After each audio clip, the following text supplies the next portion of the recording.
A batalha de todo cristão. Porque todo que é nascido de Deus vence o mundo, e esta é a vitória que vence o mundo, a nossa fé. Quem é que vence o mundo, senão aquele que crê ser Jesus, o Filho de Deus? 1 João, capítulo 5, versos 4 e 5. Quando uma batalha é travada, todos ficam ansiosos para saber quem serão os vencedores. Nesses versículos, somos informados sobre quem obterá a vitória na vida. Quando me converti, cometi este erro. Pensei que a batalha já era minha, a vitória já estava ganha e a coroa ao meu alcance. Pensei que, como as coisas velhas haviam passado e todas as coisas se tornaram novas, minha velha natureza corrupta, a vida de Adão, não me causaria mais problemas. Porém, descobri, depois de servir a Cristo por alguns meses, que a conversão era apenas como o alistamento no exército e que, se eu queria uma coroa, teria que lutar por ela. Mas muitos cristãos cometem o erro de pensar que toda batalha já foi travada e ganha. Eles acham que tudo o que precisam fazer é colocar os remos no fundo do barco e a correnteza os levará para o oceano do amor eterno de Deus. Mas temos que cruzar a corrente deste mundo remando com força para vencê-la. Muitos novos convertidos ficam desanimados quando percebem que estamos em guerra. Eles começam a pensar que Deus os abandonou, que a vida cristã não é tudo o que eles pensavam ser. O grande adversário age para enredá-la novamente. Ele usa todo o seu poder para recapturar sua presa perdida. Por isso, ataques mais ferrenhos são feitos e quanto mais violenta a batalha que o novo convertido é desafiado a travar, mais segura é a evidência da obra do Espírito Santo em sua vida. A vida cristã é um conflito e uma guerra, e quanto mais rápido entendermos isso, melhor. Devemos ter em mente que, se quisermos vencer o mundo, temos que trabalhar com Deus. É o seu poder que torna eficaz todos os meios da graça. Amor maravilhoso. E conhecer o amor de Cristo, que excede todo entendimento, para que sejais tomados de toda a plenitude de Deus. Efésios 3, verso 19. A verdade de que Deus é amor tem o poder de transformar o mundo. Se você conseguir convencer uma única pessoa de que Deus a ama, você conquistou o coração dela. Se realmente levarmos pessoas a acreditarem que Deus as ama, nós certamente as encontraremos no reino dos céus. O problema é que elas pensam que Deus as odeia e, por isso, fica o tempo todo fugindo dele. Certa noite, em nossa igreja, um homem passou diante da porta e viu escrito na parede: Deus é amor. Ele era um pobre filho pródigo que, ao ler isso, pensou consigo mesmo: Deus não me ama, pois sou um pobre pecador miserável. Ele tentou se livrar daquelas palavras, mas elas pareciam se fixar em seu coração como se tivessem sido marcadas com fogo. Ele continuou andando por alguns metros, então se virou, voltou e foi para a reunião. Ele não tinha ouvido um sermão, mas aquelas poucas palavras ficaram profundamente marcadas em seu coração e isso foi suficiente. Ele ficou quieto durante toda a reunião e eu o encontrei chorando como uma criança ao final. Enquanto eu abria as Escrituras e dizia a ele como Deus o amou por todo aquele tempo em que estivera vagando e como Deus estava esperando para recebê-lo e perdoá-lo, a luz do Evangelho rompeu em sua mente e ele foi cheio da alegria da salvação. O pastor menino. O Senhor é o meu pastor, nada me faltará. Salmo 23, verso 1. Davi, o menino pastor, está cuidando das ovelhas de seu pai. Elas estão pastando pelas mesmas colinas, onde mais tarde nascerá um cordeiro, do qual nós muito temos ouvido. Eis o Cordeiro de Deus que tira o pecado do mundo. João 1:29. Davi, o menino pastor, era corajoso, poeta e músico talentoso. Davi, o menino pastor, era um belo jovem, era corajoso e era um poeta. Acredito que muitas vezes ele se esquecia das ovelhas em seus devaneios. Lá na solidão das pradarias tocava sua harpa e se emocionava com a presença de Deus. Davi estava trabalhando, reunindo material para seus salmos, para presentear a humanidade com as palavras de Deus. Deitado na relva, ele olhava para as estrelas, examinando o céu, e para sua mente juvenil, o céu parecia um pedaço de bordado divino, que os dedos divinos trabalhavam os fios de luz e as contas das estrelas. Mais tarde, Davi escreveria sobre esses céus, obra dos dedos de Deus. Salmo 8, verso 3. Ele viu as terríveis tempestades e trovões assustarem os animais do campo e, mais tarde, disse que a voz do Senhor faz parir as coças. Salmo 29, verso 9. E quando ficou velho, pensando na bondade de Deus, parecia que ouvia novamente o balido das ovelhas de seu pai. Tantos anos depois, lembrando da época em que ele cuidava delas nas colinas de Belém, então novamente podia exclamar que o Senhor era o seu pastor. Compaixão pelo próximo. Certo samaritano, que seguiu seu caminho, passou-lhe perto e, vendo-o, compadeceu-se dele. E, chegando-se, pensou-lhe os ferimentos, aplicando-lhes óleo e vinho, e, colocando-o sobre o seu próprio animal, levou-o para uma hospedaria e tratou dele. Lucas 10, verso 33 e 34. Olhe para aquele homem ferido, sangrando, morrendo à beira da estrada. Agora veja o sacerdote que desce pela mesma estrada e olha a cena. Seu coração pode ter sido tocado, mas ele não teve compaixão suficiente para ajudar o pobre homem. Pode ser que o sacerdote tenha lamentado em seu coração a situação daquele pobre sujeito, mas resistiu. Passou ao seu lado e o deixou ali.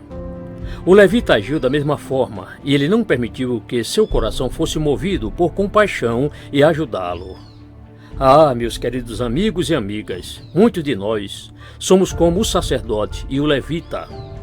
Talvez alguns de vocês encontrem hoje mesmo um bêbado cambaleando na rua e apenas digam, pobre sujeito.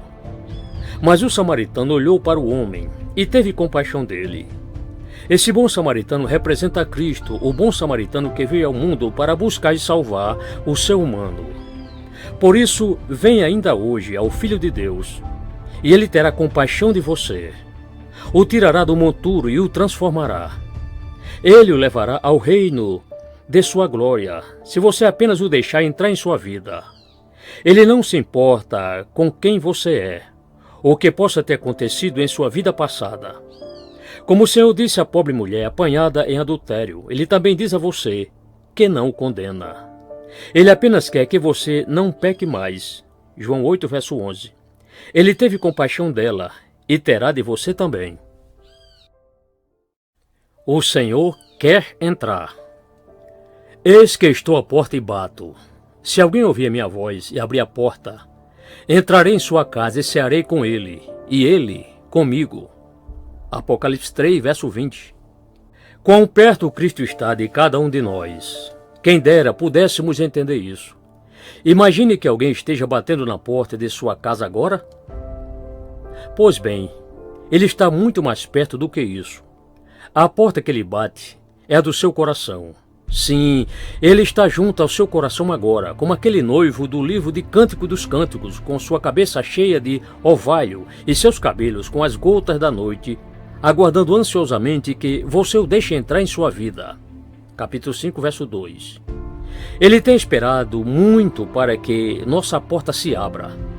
Ele tem batido centenas de vezes, mas como rei Agripa, muitos temos dito, por agora pode retirar-te, e quando eu tiver vaga, chamar-te-ei. Atos 24 ou 25. Mas ele nunca é chamado de volta. Quantos o têm rejeitado? Ele tem esperado 10, 20, 30, 40, 50 anos por algum de vocês. E aquele momento oportuno não chegou. Novamente, Jesus cruza seu caminho e bate à sua porta. Seu coração não está palpitando agora. É Cristo que está batendo e quer entrar.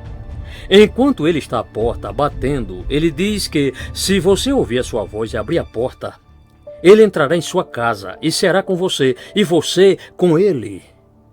Você o deixará entrar em seu coração hoje? Abra a porta e o deixe entrar, pois Jesus quer salvar sua alma e conceder a você a alegria de sua presença santa. Não o rejeite mais. Não confie em si mesmo. Pelo contrário, Deus escolheu as coisas loucas do mundo para envergonhar os sábios, e escolheu as coisas fracas do mundo para envergonhar as fortes. 1 Coríntios 1, 27. Deus sempre tem tentado ensinar esta lição aos seus filhos, que ele usa os fracos em vez dos fortes. Quando Deus estava prestes a inundar a terra com um dilúvio, ele ordenou que uma arca fosse construída. Não chamou um exército, mas apenas um homem para construir uma arca. Aos olhos do mundo, a arca era algo insignificante. Mas quando o dilúvio veio, ela valeu mais do que tudo o que as pessoas tinham e nada poderia salvá-las, a não ser a arca de Noé. Gênesis capítulo 7. Quando Deus quis libertar Israel do Egito, ele não enviou um exército. Teríamos considerado um exército com certeza. Enviaríamos alguém eloquente que se apresentasse perante o rei em grande estilo. Mas Deus não fez isso. Ele enviou o tal Moisés, que estava no deserto há 40 anos, totalmente esquecido, alguém com dificuldades na fala e nada eloquente. Quando o faraó olhou para ele, ordenou que ele saísse de sua presença. Mas Deus usou a pequena mosca e a pequena rã para abalar o Egito, Êxodo 8. Deus gosta dos pequenos. Ele se agrada em pegar as coisas fracas para confundir os poderosos. Podemos ser muito fracos em nós mesmos, mas Deus é poderoso para nos usar. O fato é que temos muita confiança em nós mesmos e não somos fracos o suficiente.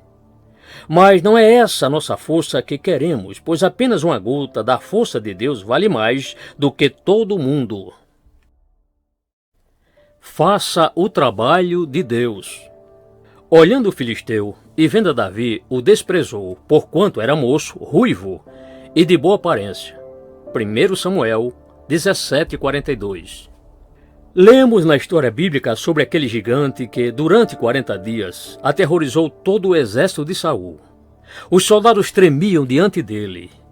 No tempo de Josué, ele e seu exército não temiam os gigantes porque eram fracos em si mesmos, mas fortes no Senhor.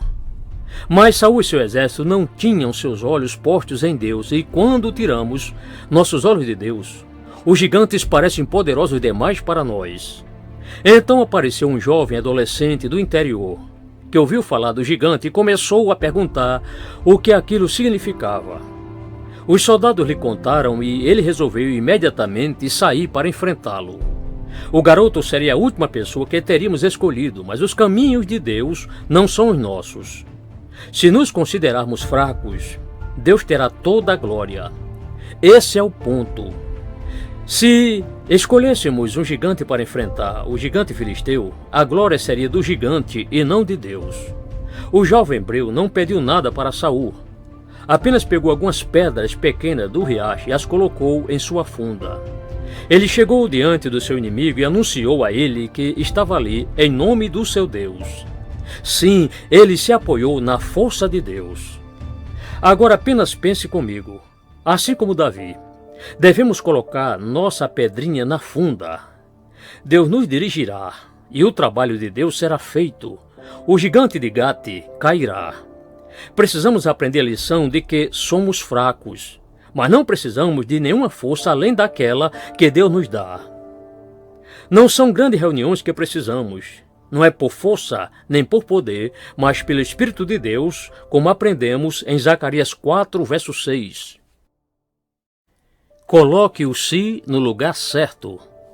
Se tu podes alguma coisa, tem compaixão de nós e ajuda-nos. Marcos 9, 22. Esse homem usou o si de forma errada. Ele deveria ter feito como o leproso que disse: Senhor, se quiseres, pode purificar-me. E Jesus, estendendo a mão, tocou-lhe, dizendo: Quero, fica limpo. Lucas 5, versos 12 e 13. O Senhor se agradou dele, a lepra sumiu e ele ficou bom num instante. Essas notícias correram por toda Cafarnaum, e não só a cidade se agitou, mas também toda a nação. Pois lemos que as pessoas vinham de todas as partes da Judéia, da Galiléia e até mesmo de Jerusalém. A notícia chegou à capital e os escribas e fariseus buscaram saber o que significava aquele grande avivamento. Eles não iam para receber uma bênção, assim como muitos que vão aos cultos, eles iam apenas por curiosidade. Queriam ver como era que aquele homem estava realizando milagres tão poderosos e foram informados de que ele estava numa casa. Lá estavam eles sentados ao redor do mestre e somos informados em Lucas 5,17 que o poder do Senhor estava com ele para curar os enfermos. Mas a Bíblia não diz que eles foram curados. Eles não achavam que estavam doentes e que precisavam de um Salvador. Como milhares de pessoas hoje que se cobrem com trapos de imundícia de sua própria justiça, aquelas pessoas pensavam que eram boas por si só. Gente assim vai ao culto para encontrar um pensamento positivo, uma filosofia. Muitas vezes penso como seria glorioso se todos os enfermos do tempo de Jesus tivessem sido curados. Que coisa gloriosa se aqueles que saíram da Judéia tivessem se convertido e voltado para publicar as boas novas em suas casas e vilas. Que avivamento teria sido! Mas eles não foram lá com esse propósito, apenas para investigar o que estava acontecendo. Abra o seu coração. Então Jesus lhe disse: Hoje houve salvação nesta casa, pois que também este é filho de Abraão. Lucas 19, verso 9. Zaqueu era um cobrador de impostos. Ele tinha um trabalho honesto e importante, mas a oportunidade de roubar era tão grande que ele não resistiu. A Bíblia diz que Zaqueu era um pecador, em sentido público. Quantas pessoas boas foram arruinadas ao se tornarem pessoas públicas? É algo terrível para qualquer um ter um cargo governamental, a menos que seus princípios de integridade estejam profundamente enraizados. Muitas pessoas que eram corretas em sua vida privada naufragaram ao se tornarem conhecidas e respeitadas. Apesar de sua má reputação, havia alguns traços positivos em Zaqueu, como existe em quase todas as pessoas. Ele ficou muito curioso quando ouviu que um certo rabi estava passando pela cidade. Era Jesus, o Senhor da Glória, vindo a pé, coberto de poeira e cansado, carregando sobre si as dores e os sofrimentos do mundo. Zaqueu era baixinho e não conseguia ver por cima da cabeça das pessoas enquanto Jesus passava. Então ele subiu numa árvore para ver como era aquele homem tão admirado. Jesus avançou em meio ao alvoroço da multidão que se aglomerava. Os homens mais ilustres e populares da cidade estavam observando e tentando chamar sua atenção. Mas Jesus, em vez de olhar para eles, preferiu dar atenção ao homenzinho sentado no galho da grande árvore. Zaqueu subiu ali por mera curiosidade, mas acabou encontrando sua salvação. Posso imaginar Cristo entrando pela porta da frente na casa de Zaqueu. O rei do céu e da terra se senta e, ao olhar ao redor para o lugar e para sua família, ele pronuncia a bênção: Hoje houve salvação nesta casa. Lucas 19, verso 9. O fazendeiro rico. Mas Deus lhe disse: Louco, esta noite te pedirão a tua alma. E o que tens preparado? Para quem será? Assim é o que entesoura para si mesmo e não é rico para com Deus. Lucas 12, versos 20 e 21. Quão pobre é uma pessoa que acumulou riqueza neste mundo, mas não tem um tesouro no céu. Durante a Guerra Civil, um casal de amigos chamou um grande fazendeiro para convencê-lo a ajudar financeiramente os soldados. O rico fazendeiro levou o casal para uma varanda e pediu para que eles olhassem para o horizonte. Então ele lhes disse: Tudo isso é meu. Depois ele os levou para o outro lado da casa e mostrou sua linda fazenda. Em seguida, mostrou a cidade onde morava, que recebeu seu nome, e disse: Eu vim para cá, como um menino pobre, sem um centavo, mas hoje eu tenho toda essa honra. Quando ele terminou de apresentar todas as suas conquistas, meu amigo perguntou, apontando seu dedo para cima: Quanto você tem guardado lá? E o semblante do velho fazendeiro decaiu, pois sabia muito bem o que isso significava. Constrangido, ele respondeu: Bem, eu acredito que não tenho nada lá. Então lágrimas rolaram por seu rosto e ele disse: Sinto-me como um tolo. Depois de sua morte, tudo que ele acumulou foi dividido entre os seus familiares. Isso é o que eu vejo todos os dias, pessoas acumulando dinheiro como se isso representasse tudo pelo que elas devem viver, abandonando seus filhos e o próprio Deus. Essas pessoas acumulam riqueza para que a próxima geração desperdice e destrua seu corpo e sua alma. Pregue o Evangelho. E disse-lhe: Ide por todo o mundo e pregai o Evangelho a toda criatura. Marcos 16, verso 15. Quero perguntar se você acredita que Jesus enviaria seus discípulos para pregar o Evangelho a toda criatura se ele não quisesse que todos fossem salvos? Por 2000 anos, os arautos da cruz têm cruzado mares e rios, enfrentando adversidades e perseguições, para testificar sobre as gloriosas verdades do Evangelho. Muitos foram torturados e mortos por terem pregado o Evangelho. Hoje, vivemos em um mundo no qual o Evangelho é tão livre quanto o ar. Mas precisamos nos lembrar que, para que esse santo Evangelho chegasse até nós, custou tudo o que Deus tinha. Desde então, ele é gratuito para todos, mas nunca podemos nos esquecer o que custou para Deus, o Filho de seu amor, redimir esse mundo rebelde. Se você é salvo, tenha em mente que você recebeu uma dádiva preciosíssima, que custou tudo a Deus. Portanto, meus caros, digo a cada um de vocês que cada ser humano tem duas opções a tomar diante desse poderoso Evangelho. Deve recebê-lo e ser salvo, ou rejeitá-lo e ser condenado. Aí está a Escritura. Devemos crer nela ou rejeitá-la. Vou colocar de forma bem clara para que ninguém fique com dúvida. Se alguém está disposto a dizer que não quer a salvação, essa pessoa está tomando a decisão de resistir a Deus e ao Filho do seu amor.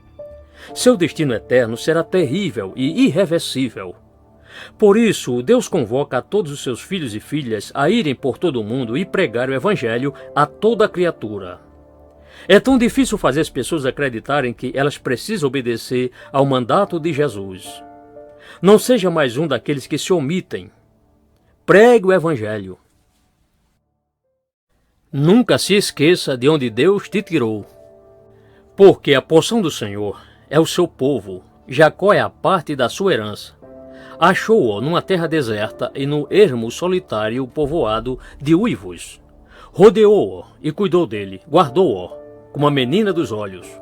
Deuteronômio 32, versos 9 e 10. É um privilégio para cada filho de Deus saber que pode ser conservado firme por seu Deus. Nosso Salvador ajuda cada um de nós em nossas dificuldades. Mas na medida em que você avança, não se esqueça de onde você veio. É muito importante lembrar do lugar terrível de onde viemos. Essa passagem bíblica diz que Deus nos achou numa terra deserta e no ermo solitário povoado de uivos. Depois ele nos rodeou, cuidou de nós e tem nos guardado como a menina dos olhos. Em Londres, um cristão muito rico fundou uma casa de acolhimento em um dos bairros mais pobres da cidade e ficava até às 2 horas da manhã, levando jovens imigrantes que viviam nas ruas para a casa de abrigo. Ele investiu muito dinheiro naquele bairro e ajudou mais de 300 jovens estrangeiros. Quando ele o resgatava daquele lugar terrível, tirava uma foto deles naquela situação humilhante. Depois ele os levava para tomar banho e receber roupas novas. Eles também aprendiam algum ofício e a ler a Bíblia. Antes de partirem, o empresário tirava outra foto deles e entregava ambas a eles. Ele fazia isso para mostrar aos jovens a condição em que a instituição os encontrou e que eles estavam depois. Lembre-se, neste dia, como Deus encontrou você. Pode ser que você estava no fundo de uma cova tenebrosa, mas Deus o tirou de lá. Pôs sobre uma rocha e lhe deu uma nova canção. Portanto, cante uma canção de gratidão a Deus, por Ele tê-lo tirado das trevas do inferno. Louve a Deus e trabalhe para Ele. É um dos maiores privilégios da vida cristã podermos trabalhar para o Filho de Deus.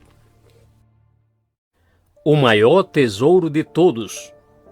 O reino dos céus é semelhante a um tesouro oculto no campo, o qual certo homem, tendo-o achado, escondeu.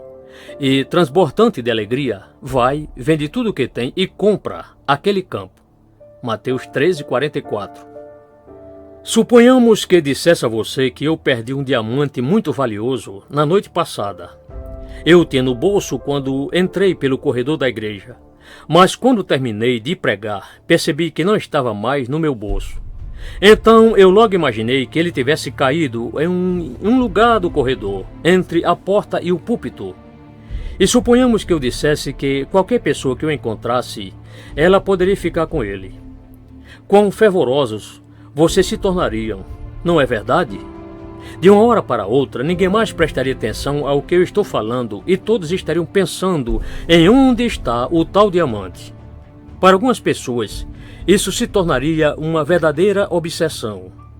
Se você pudesse encontrá-lo, isso o tiraria da pobreza imediatamente e você seria independente pelo resto de seus dias. Oh, como logo todos se tornariam terrivelmente comprometidos. Gostaria de fazer com que as pessoas pudessem buscar Cristo da mesma forma. Tenho aqui comigo algo que vale muito mais do que um diamante para oferecer. Eu ofereço a salvação, a vida eterna, que é muito mais preciosa do que todos os diamantes do mundo.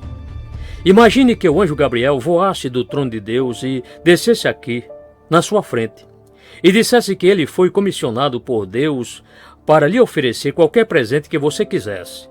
Mas teria que ser apenas uma coisa. O que você escolheria?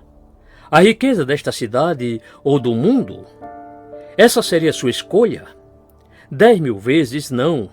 Seu único pedido deveria ser: Senhor, dá-me a vida eterna. Busque a vida eterna acima de qualquer outra coisa. Precisamos trabalhar com diligência. Fiz-me tudo para com todos, com o fim de, por todos os modos, salvar alguns. 1 Coríntios 9, 22. Coloque uma pessoa em um navio que está naufragando, e você verá dando tudo o que tem por uma única chance de salvar sua vida. Eu sei disso por experiência própria, pois fiquei 2 dias esperando ser resgatado por meio do oceano e parecia não haver mais esperança para mim e para os demais que agonizavam ali.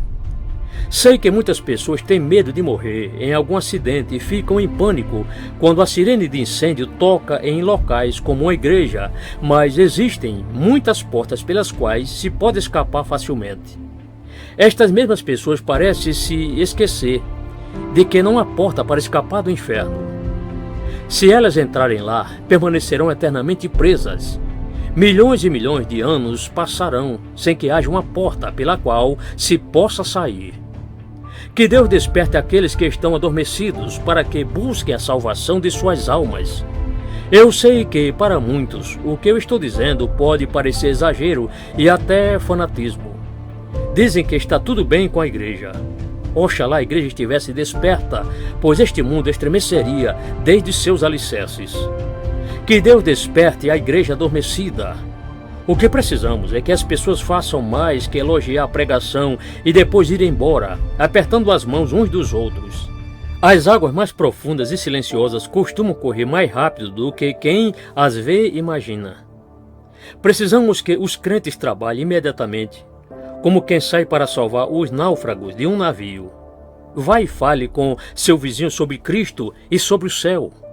Você não precisa andar muito tempo na rua para encontrar alguém que está descendo para a escuridão da morte eterna. Vamos nos apressar para resgatá-los. Seremos uma nova criatura. Fiel é a palavra e digna de toda aceitação, que Cristo Jesus veio ao mundo para salvar os pecadores, dos quais eu sou o principal. 1 Timóteo 1, verso 15.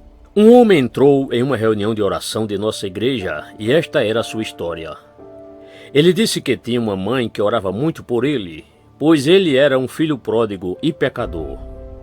Algum tempo depois da morte de sua mãe, ele começou a ficar perturbado com sua situação e pensou que deveria conseguir um trabalho decente e deixar seus antigos companheiros de farra. Porém, todos perguntavam por sua história e, ao descobrirem que ele era um marinheiro bêbado, o rejeitaram imediatamente. Então ele tentou entrar para os maçons, mas não tinha ninguém que o recomendasse. E eles também foram perguntar às pessoas sobre ele e descobriram que não havia nada de bom em seu caráter. E também o rejeitaram. Ninguém o queria. Certo dia, porém, Alguém lhe entregou um pequeno panfleto na rua que falava sobre nossa reunião de oração, e ele veio até a igreja para participar. Ele ouviu que Cristo tinha vindo para salvar pecadores. Ele creu naquelas palavras e, tempos depois, quando foi dar seu testemunho, disse que ele havia vindo a Cristo sem nenhum caráter, e Cristo não o havia rejeitado como todos os demais. Queridos amigos, esse é o jeito de Cristo tratar cada um de nós. Não importa qual seja a sua situação nesta hora. Não importa quão mal ou envergonhado você esteja se sentindo. Tenho boas notícias para você. Invoque o Filho de Deus e ele lhe restaurará. Invoque-o agora e seja uma nova criatura. Nossa atitude diante dele. Convém que ele cresça e que eu diminua. João 3, verso 30.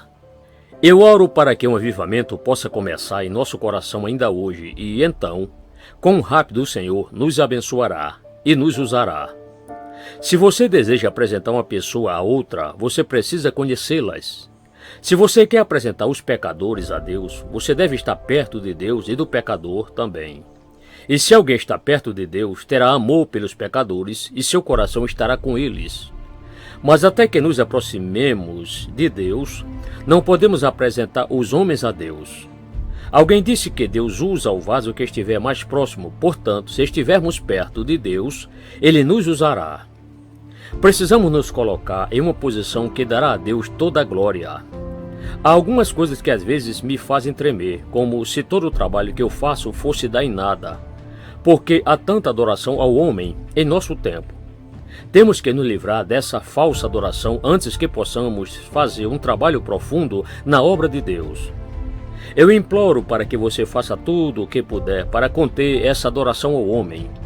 Se apenas olharmos para a cruz de Cristo, teremos pessoas entrando no reino de Deus. Temos que diminuir rápido e colocar o nosso eu no pó. Precisamos entregar essa nossa dignidade no altar do Senhor e dizer: aqui estou, Senhor, usa-me, se puderes. Devemos tomar o espírito daquele santo pregador do deserto que disse: convém que ele cresça e que eu diminua. João 3, verso 30. Então o Senhor nos tomará em suas mãos e nos usará. Apenas tenha fé. E eis que lhe trouxeram um paralítico deitado num leito. Vendo-lhes a fé, Jesus disse ao paralítico: tem bom ânimo, filho. Estão perdoados os teus pecados. Mateus 9, verso 2. Uma das coisas maravilhosas que temos nesta passagem é que as pessoas não haviam levado o paralítico até Jesus para que ele fosse perdoado dos seus pecados e, provavelmente, nem o próprio homem doente pensava nisso. Ele apenas esperava se livrar de sua paralisia. Então as pessoas começaram a olhar em volta com espanto, entendendo que Jesus houvesse cometido um erro muito grave. Quem ele pensava ser para perdoar pecados? Que direito ele tinha de fazer isso? É só Deus quem faz isso. Esse era o pensamento deles. Os judeus não acreditavam na divindade de Jesus Cristo e começaram a murmurar entre si, mas Cristo sabia o que eles estavam pensando. Ele podia ler seus pensamentos. Então Cristo olhou para o homem e ordenou que ele se levantasse dali, e o homem foi imediatamente curado. Quanto tempo demorou o Senhor Jesus Cristo para curar aquele homem? Com apenas algumas palavras, o homem foi perdoado e curado. Rapidamente, o homem se levantou e foi embora para casa. Eu gostaria de ter visto sua esposa quando o viu. Posso imaginar que ela ficou tão surpresa quanto qualquer um de nós ficaria. Mas agora, quero chamar sua atenção para as palavras: vendo-lhes a fé. Há muitas pessoas que não têm nenhuma fé no Evangelho. Elas não acreditam na Bíblia. Mas há uma coisa que me encoraja muito. O Senhor pode honrar nossa fé e fazer sua obra através de nós. Se apenas tivermos fé no Filho de Deus, Ele fará seus milagres e salvará uma multidão de pecadores. Nós só precisamos crer e pregar seu santo evangelho, e Ele mesmo se encarregará de realizar aquilo que nós não podemos fazer. Dependa do poder do Espírito Santo. E se o ministério da morte, gravado com letras em pedra, se revestiu de glória, a ponto de os filhos de Israel não poderem fitar a face de Moisés por causa da glória do seu rosto, ainda que desvanecente, como não será de maior glória o ministério do Espírito. 2 Coríntios, capítulo 3, versos 7 e 8. Eu acredito firmemente que o poder criativo e milagroso de Deus reside no Espírito Santo, acima e além de toda a lei natural, mas em harmonia com ela. A criação, a providência, o governo divino e a edificação da Igreja de Deus são presididos pelo Espírito Santo de Deus. Seu ministério é o ministério da vida e é mais glorioso do que o ministério da lei. O Espírito Santo tem todas as qualidades pertencentes a uma pessoa: o poder de compreender, querer, fazer, chamar, sentir, amar. Isso não pode ser dito de uma mera influência, apenas sobre uma pessoa. Ele possui qualidades que só podem ser atribuídas a uma pessoa e realiza aquilo que não poderia ser feito por uma máquina, uma influência ou algo parecido. O Espírito Santo está intimamente identificado com as palavras do Senhor Jesus, registradas em João 6,63. O Espírito é o que vivifica. A carne para nada aproveita. As palavras que eu vos tenho dito são Espírito e são vida. A proclamação do Evangelho não pode ser divorciada da ação do Espírito Santo. A menos que ele opere com poder, vã será nossa tentativa de pregá-la. A eloquência humana e capacidade de persuasão são meros instrumentos da carne, se o Espírito vivo estiver ausente. O profeta pode pregar aos ossos secos que estão no vale, mas só o sopro do céu fará com que os mortos vivam. A habitação de Deus. E quando em uníssono, há um tempo, tocaram as trombetas e cantaram para se fazer ouvir, para louvar o Senhor e render-lhe graças, e quando levantaram eles a voz com trombetas, símbolos e outros instrumentos músicos para louvarem o Senhor, porque Ele é bom, porque a sua misericórdia dura para sempre. Então sucedeu que a casa, a saber, a casa do Senhor, se encheu de uma nuvem. 2 Crônicas 5, verso 13.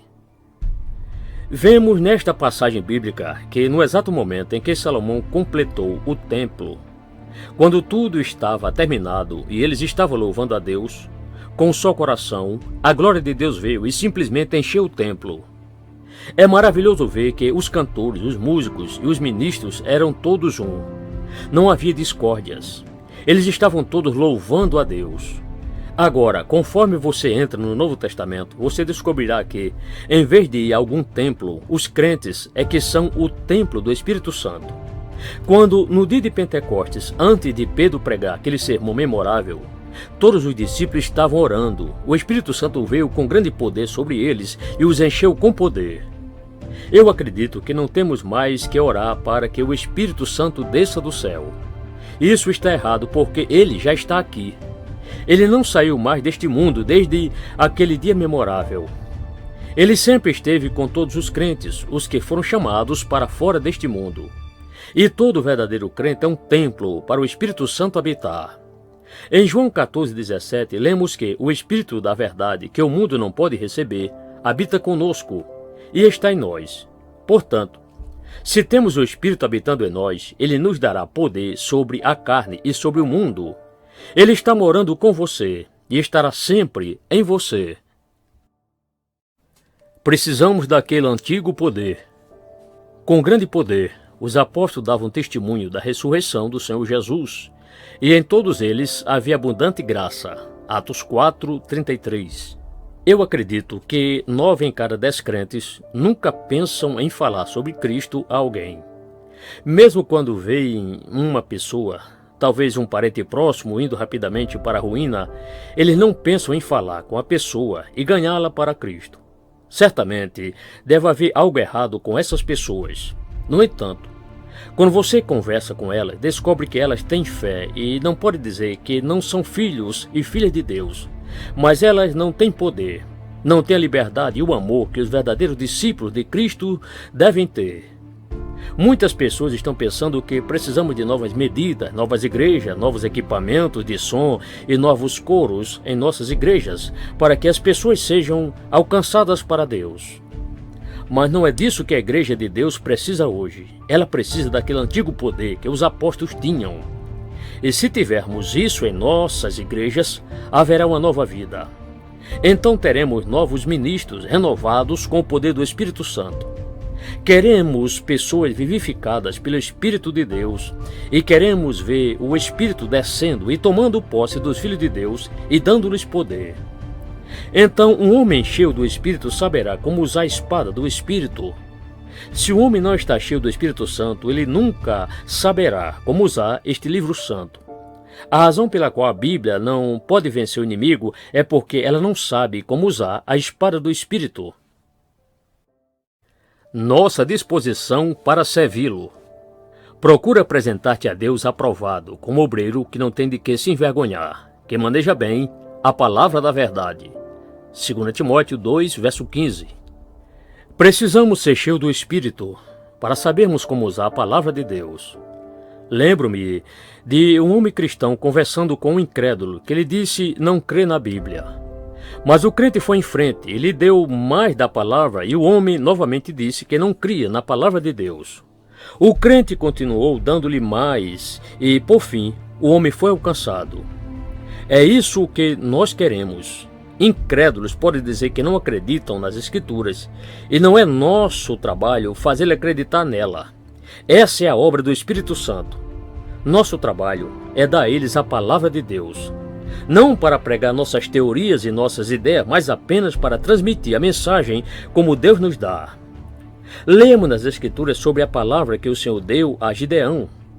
Suponhamos que Gideão tivesse ido lutar sem aquela palavra.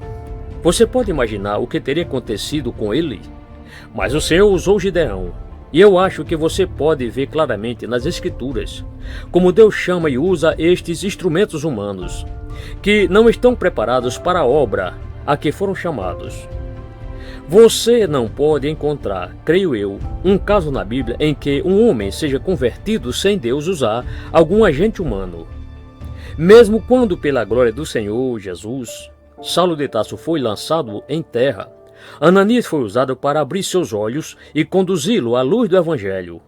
Meus amigos, se nós estivermos dispostos a permitir que o Senhor nos use, Ele o fará. A boa medida. Dai e dá-se-vos-á.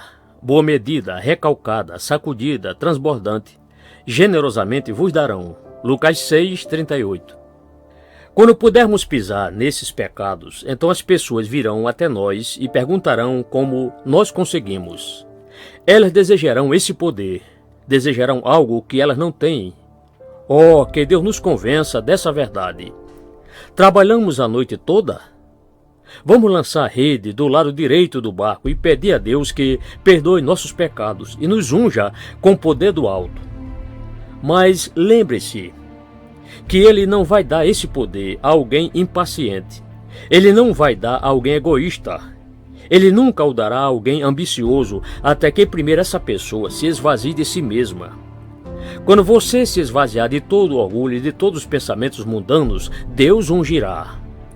Que seja a glória de Deus e não a nossa a que buscamos, e quando chegarmos a esse ponto, com que rapidez o Senhor nos abençoará para sempre. Então a medida de nossa bênção será completa. Você sabe como receber a boa medida do céu? Encha seu coração com a palavra de Deus e Deus o encherá. Depois disso, como Satanás e o mundo poderão entrar nele? Pois a medida do céu é boa medida, medida plena, transbordante. Você tem essa plenitude? Se ainda não tem, procure-a. Diga pela graça de Deus que você a terá. Pois é do agrado do Pai nos dar essas coisas. Ele quer que brilhemos neste mundo. Ele quer nos erguer para a sua obra. Ele deseja que tenhamos o poder de testificar sobre seu Filho. Ele nos deixou neste mundo para testificar dele, e não para comprar, vender e obter lucro, mas para glorificar a Cristo. Como você vai fazer isso sem o Espírito Santo? Essa é a questão. Como você vai fazer isso sem o poder de Deus? Será impossível. Uma fonte jorrando em nós. Quem crê em mim? Como diz a Escritura, do seu interior fluirão rios de água viva. João 7,38. No capítulo 3 do Evangelho de João, encontramos Nicodemos vindo a Cristo e recebendo vida. Mas sua resposta foi fraca e você não ouve falar dele se levantando, confessando a Cristo com ousadia, embora ele teve fé em Cristo. Então, no capítulo 4, você encontra aquela mulher do poço de Samaria e Cristo estendendo o cálice da salvação para ela. Ele disse a ela que a água que ele dá se torna uma fonte a jorrar para a vida eterna. João 4,14. Essa palavra é uma doce promessa para nossa alma, de que ela seja inundada com uma poderosa torrente que salte de volta para o trono de Deus. A água sempre sobe seu nível e se enchermos nossa alma com a água que vem do trono de Deus, ela nos levará para cima até sua fonte. Mas se você quiser ter a melhor visão de uma vida cristã poderosa, vá para o capítulo 7 e você verá que aquele que recebe o Espírito Santo por meio da confiança no Senhor Jesus tem rios de água viva fluindo do seu interior. Quando eu era menino, na Nova Inglaterra, havia um poço com uma velha bomba, com a qual eu costumava bombear a água todos os dias, até meu braço ficar cansado. Tempo depois, substituir aquele velho poço com a velha bomba por um poço artesiano, que não dava tanto trabalho, pois a água subia espontaneamente das profundezas da terra. Eu acho que Deus quer que todos os seus filhos sejam uma espécie de poço artesiano. Assim eles não precisam ser bombeados para dar água, mas fluem espontaneamente. Quando o Espírito de Deus está repousando sobre nós, somos ungidos e podemos fazer grandes coisas para Deus. Derramarei água sobre o sedento, diz Deus, Isaías 44:3. Que palavra abençoada! Continue pregando sem desanimar. Ouvindo eles estas coisas, compungiu-se-lhes o coração e perguntaram a Pedro e aos demais apóstolos: Que faremos, irmãos? Atos 2, verso 37. Mesmo nesse mundo tão indiferente como o nosso, se você buscar, encontrará pessoas que estão ansiosas pela salvação. Mas também é verdade que, muitas vezes, ao pregar o Evangelho, você se depara com pessoas totalmente desinteressadas. Você está falando com elas sobre o assunto mais importante da vida delas, e elas olham para você como se tivessem algo mais importante para fazer. Mas não se desanime com isso e continue pregando. Logo você vai se deparar com pessoas que ficarão com seus olhos brilhando e dirão que querem ser salvas por Jesus. No dia de Pentecostes, Pedro ouviu da multidão estas preciosas palavras: Que faremos, irmãos? Atos 2,37. Ah, meus amigos, quem dera que esse mundo buscasse a Deus como buscam riquezas. Acho impressionante ver como os comerciantes ficam entusiasmados tão rápido quando ouvem que os preços de suas mercadorias serão reajustadas e eles terão mais lucro. Alguns dizem que essa é uma excitação saudável, pois o comércio está crescendo e a economia vai melhorar. Mas quando as pessoas começam a ser tocadas por Deus e dão atenção ao destino eterno de suas almas, muitos dizem que esse fervor religioso é uma perda de tempo. No entanto, elas não falam nada sobre as multidões que correm para a morte todos os dias. Ali está um pobre viciado. Olhem para ele e ouçam seu clamor subindo ao céu. No entanto, a Igreja de Deus cochila e dorme, enquanto aqui e ali há uma alma sedenta. Quando as pessoas se importarão com a salvação como se importam com sua honra ou com a busca de riquezas? O poder da humilhação. E Deus escolheu as coisas humildes do mundo e as desprezadas e aquelas que não são, para reduzir a nada as que são, a fim de que ninguém se vanglorie da presença de Deus. 1 Coríntios, capítulo 1, versos 28 e 29. Você já parou para pensar que, diferentemente de nós, são as coisas fracas que Deus deseja usar? Nós sempre queremos o grande, o poderoso, mas Deus busca as coisas loucas, humildes e desprezadas. E por que Ele faz isso? Para que nenhuma carne se glorie diante dele. Quanto tempo levará para aprendermos a lição de que Deus deve receber toda a glória e que não devemos tomar nada da glória para nós? No momento em que estamos prontos para tomar nosso lugar no pó e dar a Deus seu lugar de direito, o Espírito de Deus pode ser derramado sobre nós. Se nos exaltarmos e dissermos que temos reuniões com multidões em torno de nós, tirando nossa mente de Deus e não mantermos uma constante comunhão com Ele, elevando nosso coração na oração, nosso trabalho será um fracasso estupendo. Oh, irmãos, como Deus tem tentado ensinar esta lição a seus filhos. Ele tem insistido em dizer que Ele usa os fracos em vez dos fortes. Ele tem alertado que aquilo que é altamente estimado pelos homens é uma abominação para Ele. Aprenda, logo de uma vez, a lição que Deus está ensinando a você e não se exalte. Nem pense que é você quem faz as coisas maravilhosas que acontecem em sua obra. Precisamos entender de uma vez por todas que a glória pertence somente a Deus. Busque ao Senhor. Buscai o Senhor enquanto se pode achar. Invocai-o enquanto está perto. Isaías 55, verso 6. Haverá um momento melhor para buscar a Deus do que agora? Não, meus irmãos, não há. Este é o melhor momento para você buscar o reino de Deus. Busque ao Senhor, pois você pode encontrá-lo aqui e agora. Você pode dizer que o encontrará amanhã? Alguém tem o poder de dizer que estará vivo quando o sol nascer de novo? Ninguém sabe o que amanhã pode trazer. Você sabia que desde que exatamente agora, dezenas de milhares de almas passaram para a eternidade no mundo? Você sabia que toda vez que o relógio bate, uma alma morre? Então, não é este o melhor momento para você buscar o reino de Deus? O Senhor quer você. Busque primeiro o reino de Deus e faça isso enquanto é possível. Mais de 20 anos atrás, um grande revivamento varreu nossa nação. Muitos balançaram a cabeça em desaprovação. Eles não podiam acreditar que aquilo tudo era um estado de coisas saudável. A igreja não estava em seu estado normal. A igreja estava agitada. Era possível ver as congregações sempre iluminadas e as pessoas buscando o reino de Deus às centenas. E em 1 ano e meio ou 2 anos, havia mais de 500 mil de almas salvas para Cristo. Mas muitos diziam que aquilo era uma falsa excitação, um incêndio que logo se extinguiria. Mas, meus amigos, foi a graça precedendo o julgamento.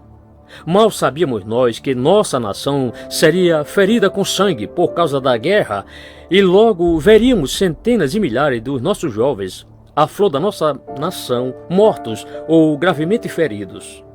Oh, meus amigos, era Deus chamando seu povo para buscá-lo. Ele estava preparando nossa nação para um tempo terrível. Deus usa quem Ele quer. Então disse Deus a Noé: resolvi dar cabo de toda a carne, porque a terra está cheia da violência dos homens. Eis que os farei perecer juntamente com a terra. Faz uma arca de tábuas de cipreste. Gênesis capítulo 6, versos 13 e 14. Veja que coisa maravilhosa. Quando Deus estava prestes a inundar a terra, e Ele queria que uma arca fosse construída. O que Ele fez? Chamou um exército? Não. Ele apenas chamou um homem para realizar esse tremendo trabalho. À vista do mundo, a arca podia ser uma coisa muito pequena, mas quando o dilúvio chegou, valia mais do que tudo o que havia no mundo. Por isso, meus amigos, não pensem que vocês são pequenos demais para que Deus os use. Aquela nuvem, que não era maior do que a mão de um homem, foi grande o suficiente para regar toda a Palestina, e a terra, que estava seca e sedenta por 3 anos e 6 meses, tirou daquela nuvem toda a água que precisou. Nós seremos grandes o suficiente se Deus estiver em nós. O que precisamos para sermos usados por Deus é que Ele se apodere de nós. Há muitas pessoas que dependem de outras pessoas para ouvir a Deus. Elas nunca o ouvem por si mesmas. Querem que outros busquem a Deus para alimentá-las.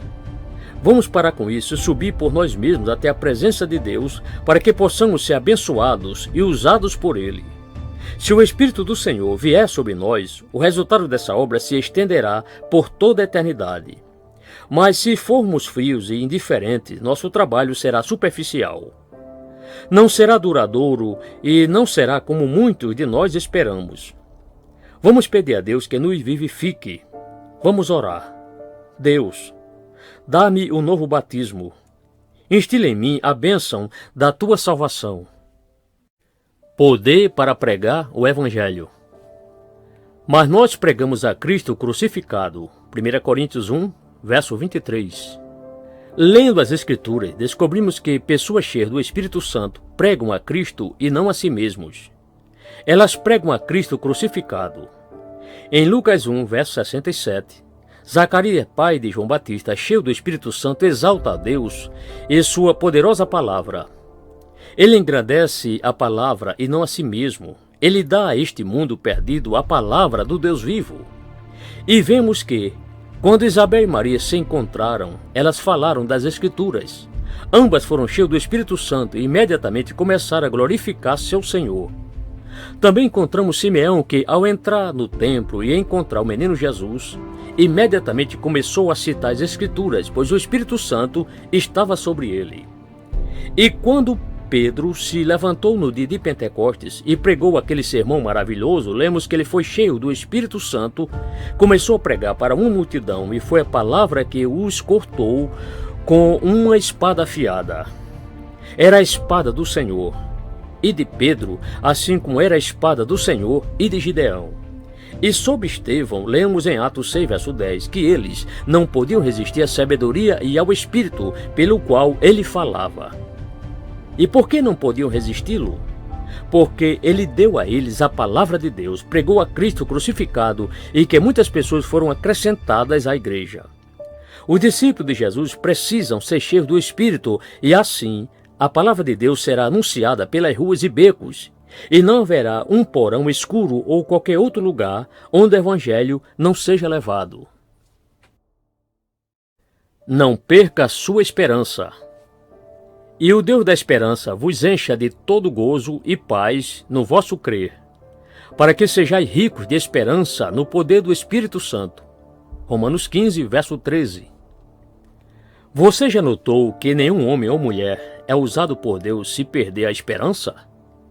Tenho observado isso em diferentes partes, e onde quer que eu encontre um trabalhador da vinha de Deus que perdeu a esperança, veja alguém derrotado.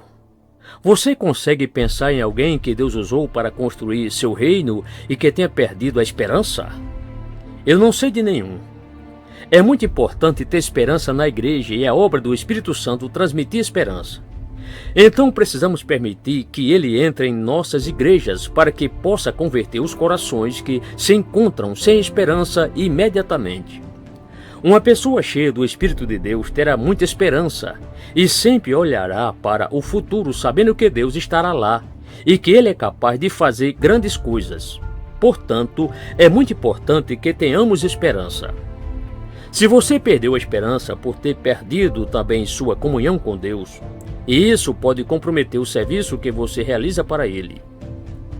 Você não pode ser um filho de Deus e desanimado ao mesmo tempo. Há alguns anos, eu me encontrei bastante desanimado em meu trabalho e estava pronto para pendurar minha harpa no salgueiro. Eu estava muito abatido e deprimido. Eu já estava há semanas naquele estado quando, numa segunda-feira de manhã, um amigo me repreendeu e disse que eu não podia me entregar àquele sentimento. Graças a Deus eu me levantei daquele monturo e nunca mais me sentei nele. Tenho confiado em Deus desde então e realizado sua obra, independentemente do que meus olhos possam ver. Não é difícil servir a Deus, porque o meu jugo é suave e o meu fardo é leve. Mateus 11, verso 30. Há quem pense que uma pessoa cristã não pode ter paz e alegria neste mundo. Embora isso seja loucura, eu mesmo tinha essa dificuldade. Mas quando me converti, tive mais alegria, conforto e paz do que toda a minha vida anterior e nunca ouvi falar de nenhum novo convertido que não testifique a mesma coisa. Outro falso pensamento que muitos têm é que ser cristão é algo muito difícil, por isso eles não se aproximam de Deus. Outras dizem que tentaram muitas vezes, mas não conseguiram permanecer. Eu acredito que estas pessoas têm tentado servir a Deus com a sua mente carnal. Isso é o mesmo que tentar caminhar até a lua. É impossível. Um leopardo não pode mudar suas manchas. Assim também é impossível servir a Deus com o seu velho coração. Mas se recebermos um novo coração, Deus nos dará poder e não estaremos mais falando sobre ser difícil servi-lo. Não caia nessas mentiras do diabo. Vamos dar uma olhada nisso. Você quer saber se é difícil servir a Jesus? Alguém pode dizer que é mais fácil viver no mundo e na carne que servir a Ele? Será que isso é honesto? É verdade? Jesus seria um mestre rígido? Se eu li minha Bíblia direito, creio que ela diz que o caminho do transgressor é que é difícil. Deixe-me dizer a você que o diabo quer que você acredite nessa mentira, pois, na verdade, ele é quem é um mestre duro. Se você tem dúvida disso, olhe para a prisão e veja quantos jovens, na flor da idade, no auge da vida, estão lá. Pergunte a um bêbado se seu caminho é fácil ou difícil. Pergunte se ele acha fácil o caminho da transgressão. Fácil? Não. É muito difícil e duro. Mas o jugo do Senhor é suave e seu fardo é leve. O amor de Deus nos cobre. O seu estandarte sobre mim é o amor. Cântico dos Cânticos, capítulo 2, verso 4. Conta-se a história de um homem que deixou a Inglaterra e foi para Cuba e, passado algum tempo desde que ele chegou, iniciou a Guerra Cubana em 1867. Como consequência, o homem foi preso por suspeita de espionagem. A corte marcial ordenou seu fuzilamento, não dando a ele a oportunidade de defesa, pois ele não falava espanhol e sequer sabia o motivo de sua prisão.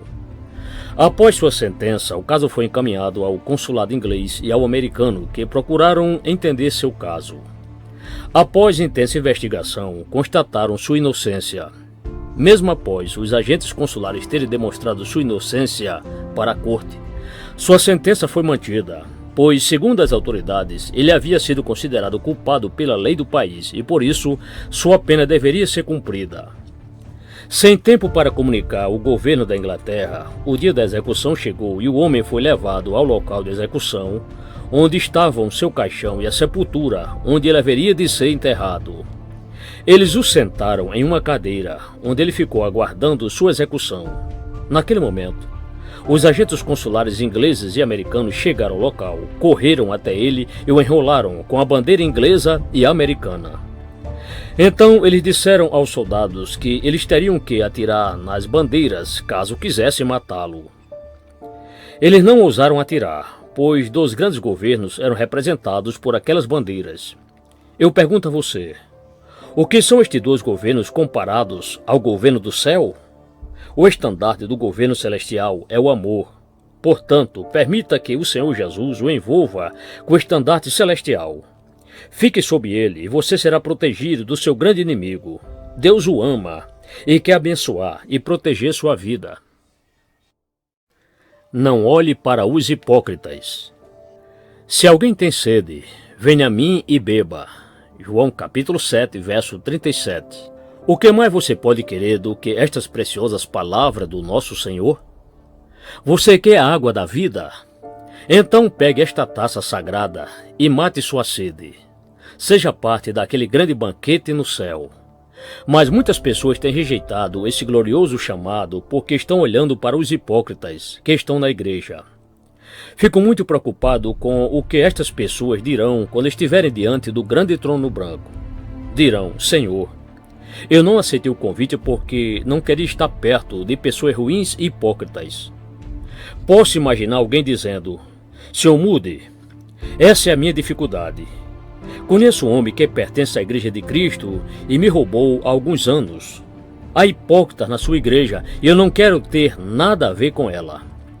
A pessoa que pensa assim se esquece que não estamos pedindo que ela venha para a igreja. Não estamos pedindo para que você acredite em igrejas, mas estamos convidando você para a ceia das bodas do Cordeiro. Venha primeiro a Cristo e depois podemos falar sobre a igreja. Sempre houve hipócritas na igreja e sempre haverá. Um dos 12 apóstolos se revelou um hipócrita e haverá hipócrita na igreja até o fim dos tempos. Mas não haverá um hipócrita naquele grande banquete. E se você quiser sair da companhia dos hipócritas, é melhor se apressar e vir a Cristo. Se você não aceitar o convite, terá que passar a eternidade com eles. Suponhamos que todos ao seu lado fossem hipócritas. O que isso tem a ver com você? Jesus disse a Pedro: que te importa? Quanto a ti, segue-me. João 21, 22. Você não deve olhar para João, Pedro, Paulo, este ou aquele, mas diretamente para Cristo. Você pode encontrar muitas falhas em nosso caráter, mas não encontrará nenhuma naquele que morreu por você na cruz. A grandeza do amor. Mas o fruto do Espírito é amor. Gálatas capítulo 5, verso 22. Existem muitas pessoas tentando ter mais amor. Elas estão tentando produzi-lo por si mesmas. Mas são tentativas vãs, que sempre falharão. O amor implantado profundamente em nossa nova natureza é espontâneo. Veja, eu não tenho que aprender a amar meus filhos. Na verdade, eu não posso deixar de amá-los. Uma jovem me disse que ela não conseguia amar a Deus, que era muito difícil para ela amá-lo. Eu perguntei a ela se era difícil amar sua mãe e ela olhou para cima em meio às lágrimas e disse que não, que ela podia evitar amá-la profundamente. Então eu expliquei para ela que quando o Espírito Santo acende o amor em nosso coração, não podemos deixar de amar a Deus. Será igualmente espontâneo. Portanto, quando o Espírito de Deus entra no seu e no meu coração, será fácil servirmos a Deus. O fruto do Espírito, como você encontra em Gálatas 5, começa com amor. Há 9 graças mencionadas no capítulo e Paulo coloca o amor no topo da lista. O amor é a primeira virtude, o primeiro desse precioso cacho de frutas. Alguém colocou desta forma, que todas as outras 8 podem ser colocadas na palavra amor. Alegria é o amor exultante, paz é amor em repouso, longanimidade é amor na provação, benignidade é amor na sociedade, a bondade é amor em ação, fidelidade é amor no campo de batalha, mansidão é amor no aprendizado e domínio próprio é amor em treinamento. Portanto, é amor o tempo todo, amor no topo, amor no fundo e ao longo de todas essas graças. E se apenas tivermos o fruto do Espírito, que muito melhor teremos. Uma pessoa cheia do Espírito Santo não precisa ser colocada à lei. Não precisa de nenhum policial para vigiar. Invoque ao Senhor. Jesus, lembra-te de mim quando vieres no teu reino. Jesus lhe respondeu: em verdade te digo que hoje estarás comigo no paraíso. Lucas capítulo 23, versos 42 e 43. Ah, meus irmãos, nosso Deus espera ser invocado por seus filhos. Você já ouviu falar de alguém que tem invocado a Cristo de todo o coração e não tem recebido uma resposta? Olhe para esse ladrão na cruz. Pode ser que ele tivesse uma mãe orando para que ele se arrependesse dos seus pecados. E naquele momento de tanta dor, este ladrão ouviu Cristo fazer aquela oração maravilhosa: Pai, perdoa-lhes, porque não sabem o que fazem. Lucas 23, 34. E, quem sabe, enquanto ele estava ali, pendurado na cruz, ele se lembrou das palavras do profeta Isaías: buscai o Senhor enquanto se pode achar, invocai-o enquanto está perto. Isaías 55, verso 6. Não sabemos o que se passou dentro dele, mas sabemos que ele olhou para Jesus, clamou por misericórdia, e o Senhor disse: hoje estarás comigo no paraíso. Essa era a sua oportunidade de busca, era a sua última chance. Meu amigo, para você, este é o seu dia e esta é a hora certa. Eu acredito que todos têm seu dia. Você tem o seu agora, então por que não o invoca agora mesmo o nome dele? Diga, como o pobre ladrão disse: Senhor, lembra-te de mim. Essa foi sua oportunidade de ouro, e o Senhor ouviu, respondeu e o salvou. Bartimeu também o invocou enquanto ele estava perto. Cristo estava passando por Jericó pela última vez e ele clamou: Filho de Davi, tem compaixão de mim. Marcos 10, 48. E o Senhor não ouviu sua oração e não lhe devolveu a visão? Que você possa clamar pelo seu nome nesta hora. pois ele não virará as costas para você. Ele o responderá e o abençoará. Rompendo as ataduras. Então lhes ordenou Jesus: desatai-o e deixai-o ir. João 11:44. Algo que o Espírito de Deus nos dá é liberdade, e isso é algo raro em muitas de nossas igrejas nos dias atuais. Deus não usa pessoas que estão presas, portanto, primeiro ele precisa libertá-las. A condição de muitos crentes hoje é como a de Lázaro, quando saiu do sepulcro. Estão completamente atados. Suas ataduras ainda não foram retiradas de suas bocas. Por isso, eles não conseguem falar. Eles têm vida, como Lázaro, depois de ressuscitar dos mortos. São muitas as pessoas que, quando você diz que algo não vai bem com seu testemunho, respondem que são cristãs e vão sempre aos cultos. Bem, isso até pode ser verdade, mas não significa que elas não estejam totalmente atadas. Que Deus possa romper essas ataduras e libertar seus filhos para que sejam verdadeiramente livres. Eu acredito que Ele vem para nos libertar e quer que falemos sobre Ele ao mundo. Quantas pessoas gostariam de se levantar em uma reunião social para dizer algumas palavras sobre Cristo, mas há um espírito que as congela e elas não ousam fazer isso. Elas não sentem liberdade para fazer isso. Se elas se levantam, ficam tão assustadas com as críticas que começam a tremer e se calam.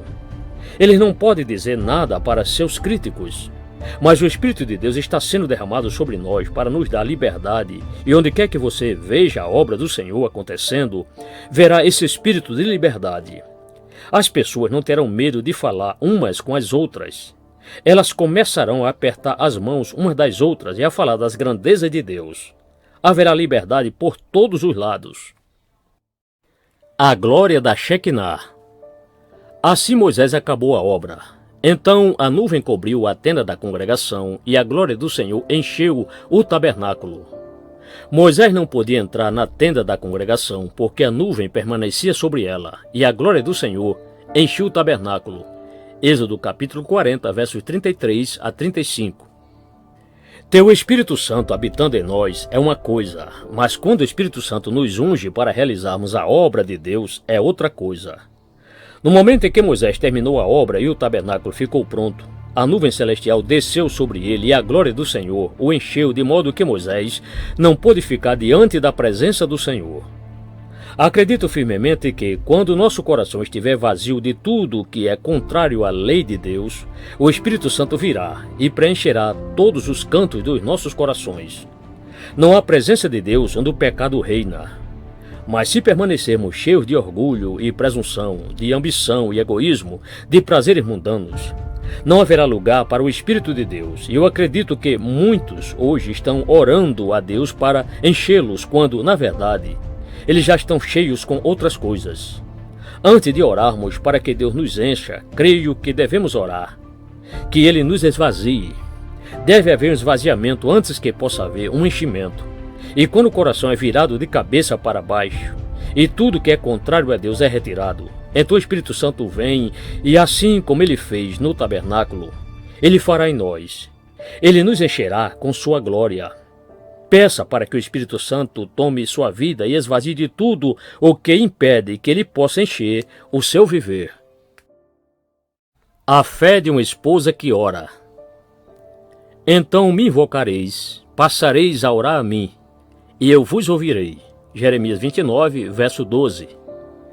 Em uma das cidades da Inglaterra, por onde eu passei, conheci uma mulher cristã cuja história tocou profundamente meu coração.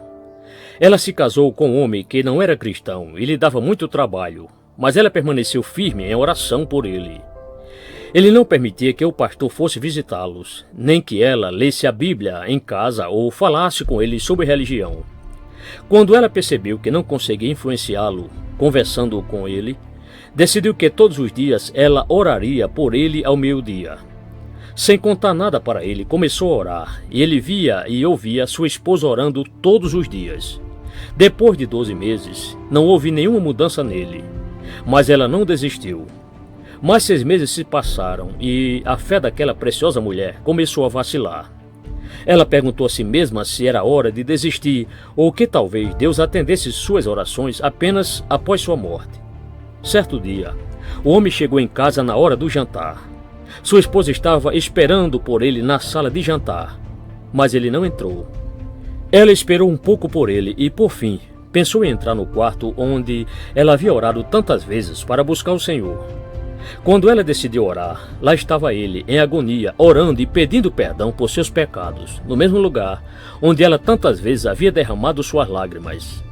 Esta é uma lição para todas as pessoas que oram por seus amados, que ainda não entregaram sua vida a Deus.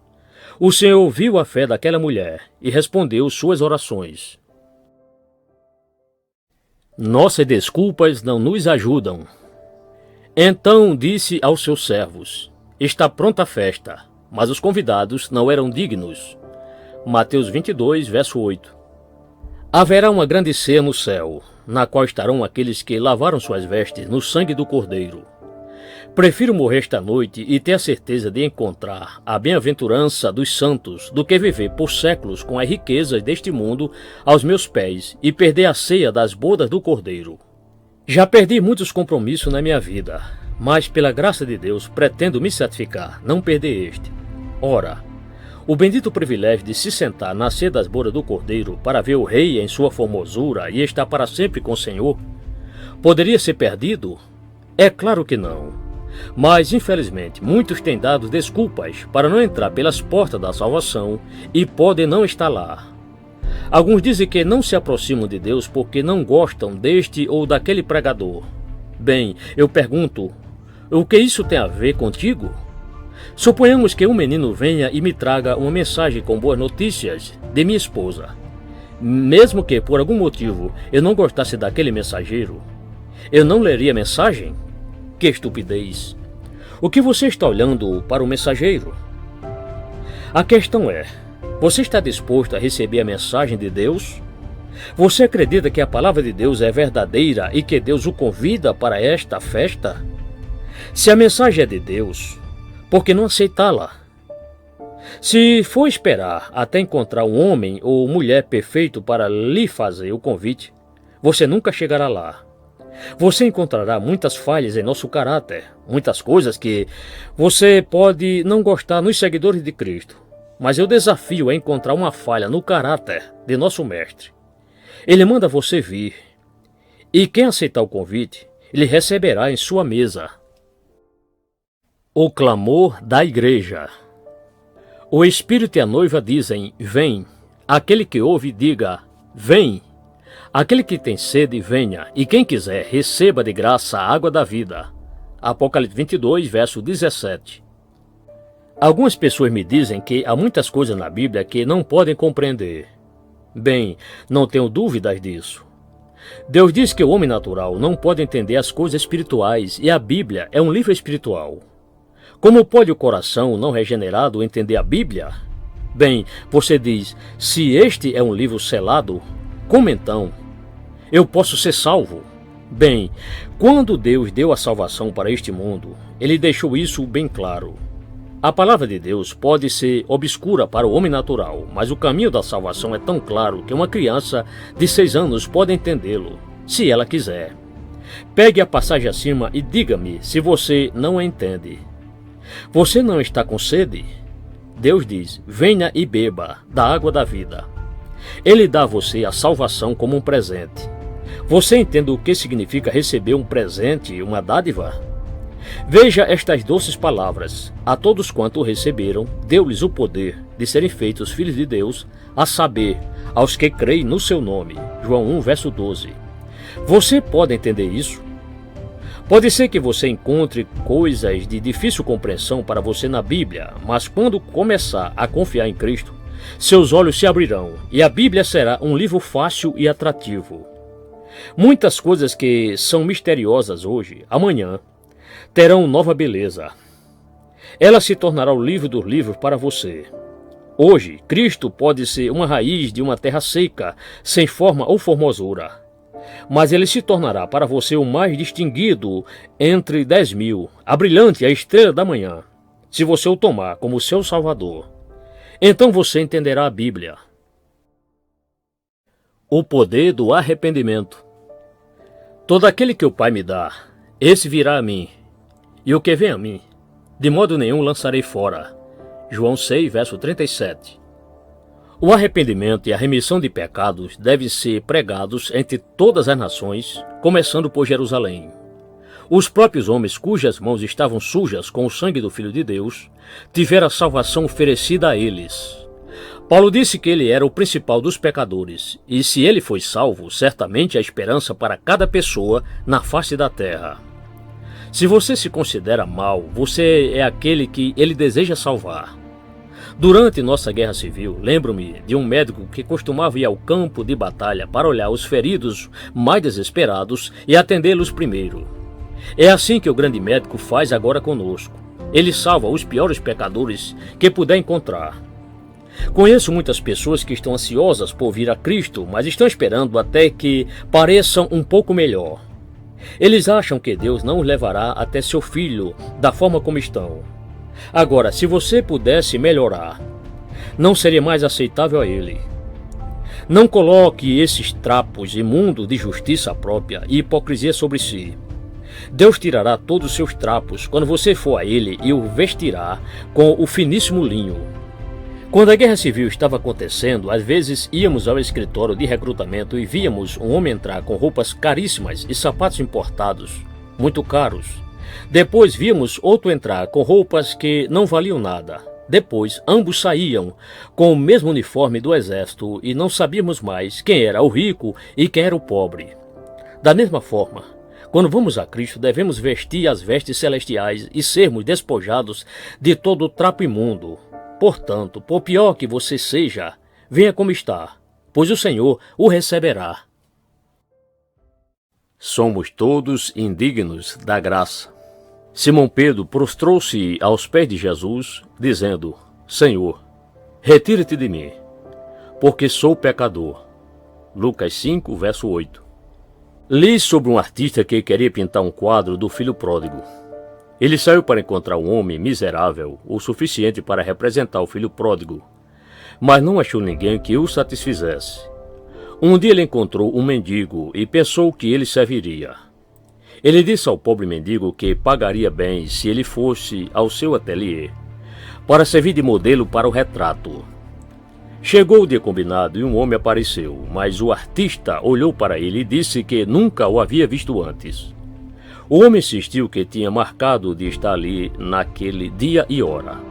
Mas o artista insistiu em que o homem estava enganado, que deveria ter sido outro artista, pois ele havia marcado compromisso com um mendigo.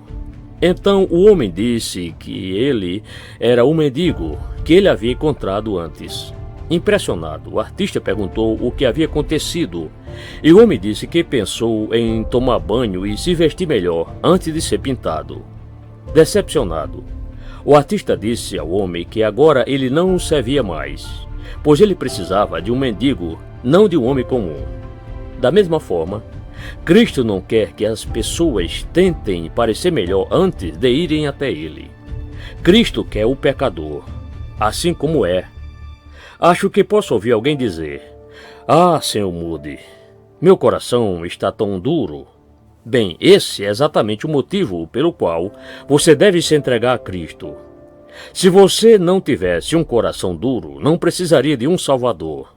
Portanto, isso não é desculpa. Deus o convida, e você não deve dizer ao grande rei que não aceitou o seu convite por causa disso. Ele convida a todos, e você pode vir com seu coração duro, do jeito que você está. Fomos redimidos e libertos, sabendo que não foi mediante coisas corruptíveis, como prata ou ouro, que fostes resgatados do vosso fútil procedimento, que vossos pais nos legaram, mas pelo precioso sangue, como de cordeiro, sem defeito e sem mácula, o sangue de Cristo. 1 Pedro, capítulo 1, versos 18 e 19. Um garotinho irlandês pegou um pequeno pardal que ainda estava aprendendo a voar. O pobre passarinho tremia em sua mão e parecia muito ansioso para escapar. Um homem que passava pelo local e viu a cena implorou ao menino que o deixasse ir, pois o pássaro não poderia lhe dar bem algum. Mas o menino disse que não, pois o perseguiu por 3 horas antes de pegá-lo. O homem tentou argumentar com o menino, mas em vão. Por fim, ele se ofereceu para comprar o pássaro. O menino concordou com o preço e o homem recebeu o passarinho em suas mãos. O menino antes apertava muito o pássaro com os dedos mais fortes do que o bichinho podia suportar. Assim como Satanás faz conosco. Então o cavalheiro pegou o coitadinho do pássaro em sua mão com muito cuidado e devagar foi abrindo os dedos, até que o pequeno pardal ficasse na palma de sua mão. O pássaro permaneceu ali por algum tempo, mal podendo perceber o fato de que havia obtido a liberdade, mas pouco depois ele saiu voando e cantando, como se dissesse ao cavalheiro: "Obrigado, obrigado, você me redimiu." Prezados, isso é redenção, comprar de volta e libertar. Cristo veio ao mundo para quebrar os grilhões do pecado, para abrir as portas da prisão e libertar o pecador. Estas são as boas novas, o Evangelho de Cristo, que não fomos redimidos com coisas corruptíveis como a prata e o ouro, mas com o precioso sangue de Cristo. Aparte-se do mundo. Porque os olhos do Senhor repousam sobre os justos, e os seus ouvidos estão abertos às suas súplicas. Mas o rosto do Senhor está contra aqueles que praticam males. 1 Pedro, capítulo 3, versículo 12. Devemos sempre estar atentos às tendências e hábitos mundanos, e, muitas vezes, temos que ir diretamente contra eles. Tenho grande respeito por aqueles que defendem suas crenças nadando contra a corrente desse mundo. Aquele que pode ficar sozinho com sua crença é um herói. Suponhamos que seja costume que os rapazes façam certas coisas que não gostariam que suas mães soubessem. Coisas que elas lhes ensinaram que são erradas. Um rapaz cristão pode ter que ficar sozinho entre todos seus amigos para não agir do mesmo modo. Eles dirão a ele que não há nada de errado em mentir para sua mãe e não basta o jovem crente dizer que a respeita. Ele terá que enfrentá-los, dizer que ela o ensinou o que é certo e que ela é a melhor amiga que ele tem. O jovem tem que ir contra seus companheiros, ainda que todos fiquem contra ele. Enoque fez isso, assim como José, Eliseu e Paulo. Deus manteve esses homens em pé diante do mundo de seu tempo. Uma vez eu entrei num lugar de onde precisei me levantar e sair. Fui convidado a uma casa e eles jantaram tarde e colocaram 7 tipos de bebidas alcoólicas na mesa. Tenho vergonha de dizer que eles são cristãos. Um diácono incentivou uma jovem a beber até que seu rosto ficasse vermelho. Eu me levantei da mesa e fui embora, pois senti que ali não era lugar para eu estar. Eles disseram que o que eu fiz foi muito deselegante. Mas essa foi minha forma de protestar contra o que acreditei ser algo totalmente errado aos cristãos. Por isso, creio que precisamos ir contra certos costumes, quando eles nos induzem ao erro. O valor do arrependimento. Disse, porém, Abraão: "Filho, lembra-te." Lucas 16, verso 25. Eu não creio que Caim se esqueceu do pecado que cometeu e do grito de seu irmão Abel ao ser golpeado.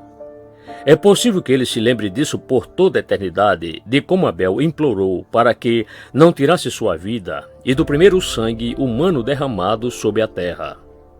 Milhares de anos passaram e creio que Caim não se esqueceu disso, nem vai se esquecer. Ele levou essa lembrança para o outro mundo com ele. É possível que Judas também não tenha se esquecido, mesmo depois de todo esse longo tempo, como Cristo olhou para ele quando foi traído com um beijo. Acredito que é isso que torna o inferno terrível para Judas. Ele pode se lembrar das palavras do Senhor Jesus e como Cristo olhou para ele, e da bondade e amor que ele recebeu do amoroso Salvador. Na prisão, se perguntarmos aos prisioneiros o que torna aquele lugar tão terrível, eles não dirão que é a estrutura daquele lugar, mas sim suas lembranças. O que torna a vida tão amarga para muitos hoje é o registro que está na mente deles, pois ainda que tentem esquecer, não podem. E está chegando a hora em que Deus dirá: "Filho, lembra-te." E não será possível fugir das lembranças que Deus trará de volta. Por isso, não podemos continuar pecando dia após dia e pensar que Deus não trará isso a juízo. O pecado é algo terrível e quanto mais eu vivo, mais me convenço de que não pregamos o suficiente contra o pecado. Que Deus nos ajude a pregar contra o pecado que tem destruído tantas vidas. Sejamos sábios, pedindo perdão a Deus por nossos pecados e decidamos viver em santidade. O que você quer para a sua vida? Porque derramarei água sobre o sedento e torrentes sobre a terra seca. Derramarei o meu espírito sobre a tua posteridade e a minha bênção sobre os teus descendentes. E brotarão como a erva, como salgueiros junto às correntes das águas. Isaías 44, versos 3 e 4.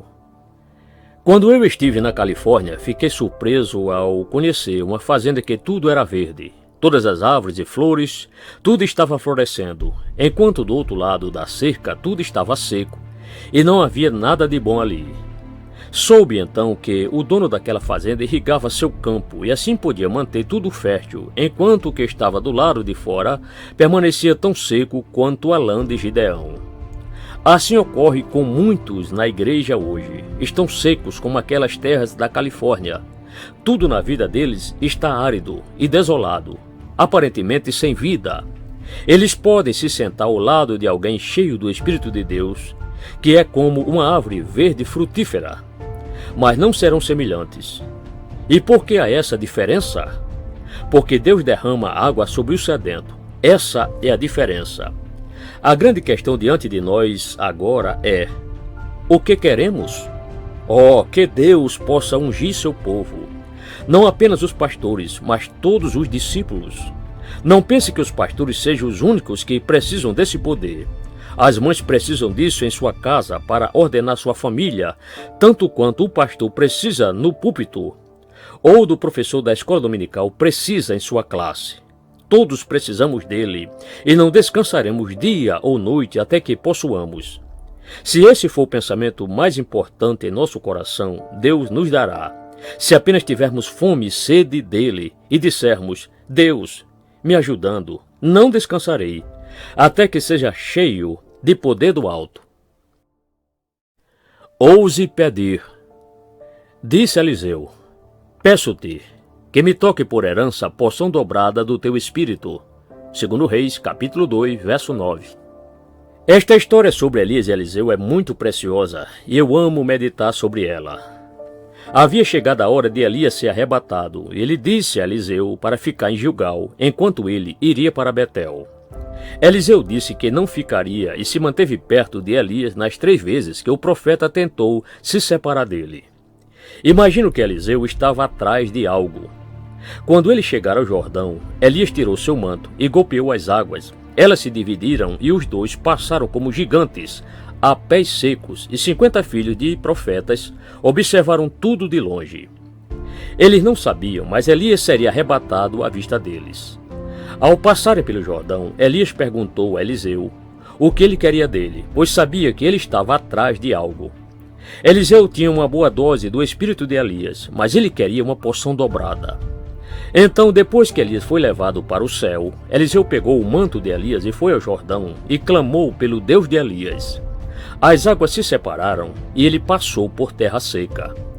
Então os filhos de profetas disseram que o espírito de Elias estava sobre Eliseu, e assim uma porção dobrada foi dada a ele.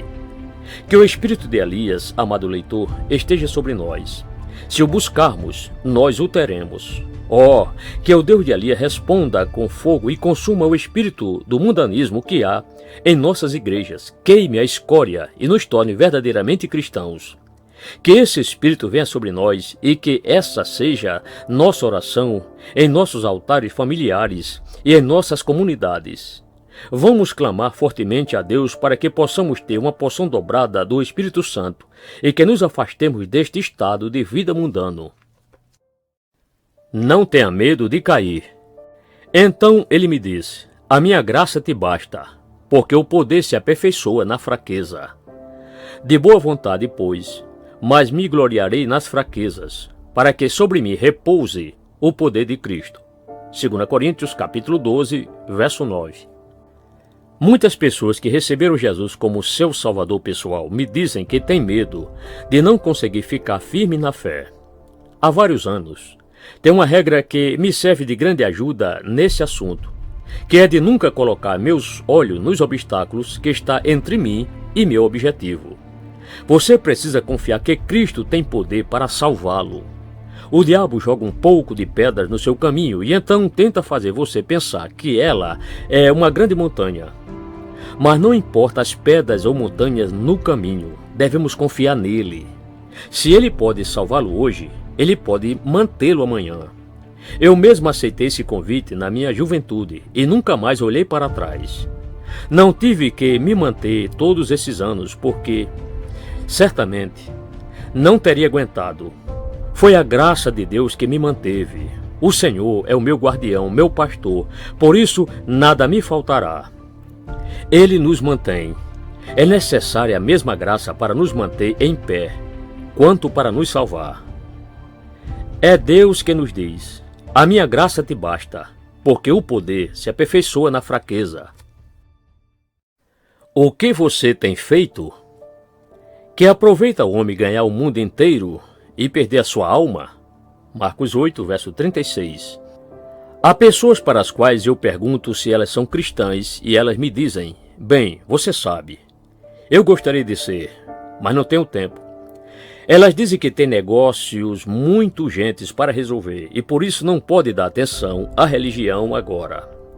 Outras dão a desculpa de que têm filhos pequenos que lhes dão muito trabalho, portanto, não têm tempo. Assim, milhares e milhares dizem que não têm tempo para se aproximarem de Deus. Mas, meus amigos, a minha pergunta é o que estamos com todo o tempo que Deus nos deu? O que temos feito todos os meses e anos que se passaram desde que Ele nos trouxe ao mundo? É verdade que você não tem tempo? O que você fez nos 365 dias do ano passado? Não teve tempo durante todos os 12 meses do ano para buscar o reino de Deus? Você passa 20 anos recebendo uma educação que lhe permite ganhar vida para este pobre corpo frágil, que logo será comido por vermes. Passa 7 ou 8 anos aprendendo uma profissão para ganhar o pão de cada dia e ainda assim não tem tempo para Cristo. Meu amigo, tenha em mente que, ainda que seu tempo de morrer não chegou, quando deverá estar na presença do justo juiz, e quando ele o chamar para ficar diante dele, você ousará dizer a ele que não teve tempo de se preparar para a ceia das bodas de seu filho? Por favor, reserve um tempo. Tudo mais seja posto de lado até que você resolva a questão da sua vida eterna. Busque primeiro o reino de Deus. Deixe as crianças um pouco e busque a Deus. Deixe seu negócio esperando um pouco e busque a Deus. É melhor ter certeza da sua salvação do que ganhar o mundo inteiro e perder a sua alma. Testemunho poderoso. Quando, porém, vier o Consolador, que eu vos enviarei da parte do Pai, o Espírito da verdade, que dele procede, esse dará testemunho de mim, e vós também testemunhareis, porque estáis comigo desde o princípio. João capítulo 15, versos 26 e 27. Eu acredito que a questão de dar testemunho no poder do Espírito Santo ainda não foi suficientemente compreendida pela igreja dos nossos dias. E até que tenhamos mais clareza quanto a este ponto, trabalharemos sem obter grande sucesso. As palavras que lemos nesta passagem atestam que o Espírito vai fazer o que Cristo disse que ele faria quando viesse, testificar dele ao mundo. E se você for ao 2º capítulo de Atos, verá que, quando Pedro se levantou no dia de Pentecostes e testificou do que Cristo havia feito, o Espírito Santo desceu e deu testemunho disso através dele, e as pessoas foram convencidas por suas palavras. Portanto, devemos ter o Espírito de Deus repousando sobre nossa vida, dando a habilidade necessária para darmos testemunho, e devemos estudar a palavra de Deus para testificar de acordo com a mente do Espírito. Se os ministros não têm o Espírito de Deus, seria melhor ficar em suas casas e não pregar. Uma igreja sem o Espírito de Deus é mais uma maldição do que uma bênção para o mundo. Se você não tem o Espírito de Deus, obreiro cristão, lembre-se de que você está no caminho de outra pessoa que quer ser usada por Deus.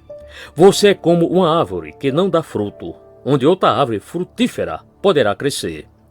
Dar testemunho de Deus é uma obra solene. Portanto, sejamos muito ternos para com Ele, andemos humildemente diante dele, esperemos nele muito seriamente e decidamos que não deve haver nada que o impeça de habitar em nós e estar conosco de agora em diante e para sempre.